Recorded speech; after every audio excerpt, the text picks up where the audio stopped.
Certaines fois, il peut arriver qu'on ressente de l'inconfort dans nos relations, mais on n'arrive pas à mettre de mots dessus.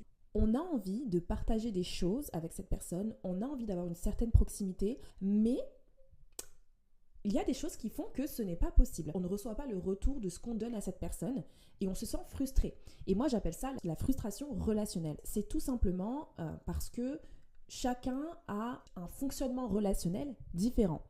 Et le piège, c'est que souvent, ce qui nous empêche de prendre du recul dessus, c'est le statut. Le statut, c'est le nom qu'on donne à la personne. Par exemple, cette personne, c'est ma meilleure amie, c'est ma famille, c'est mon conjoint, c'est mon mec, c'est mon ami d'enfance. On a ce lien-là, on a ce statut en tête qui fait qu'on pense automatiquement que cette relation, elle est censée fonctionner, qu'on est compatible, que c'est pas forcément le cas. En fait, le statut, ça veut rien dire. On a tous un fonctionnement relationnel et c'est super important de le conscientiser. Parce que quand on en a conscience, on peut observer l'autre, on peut observer la personne qui est en face de nous et se demander est-ce que cette personne est compatible relationnellement avec moi.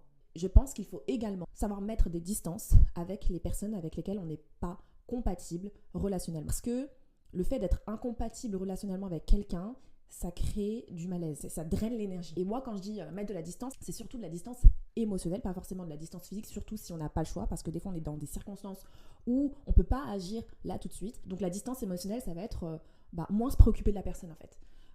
Moins chercher à partager avec cette personne, moins chercher à créer du lien. Réaliser que non, on n'est pas compatible, donc j'arrête de faire des efforts. J'arrête. Je dis pas que je vais plus pas forcément parler avec cette personne, mais j'arrête de faire des efforts.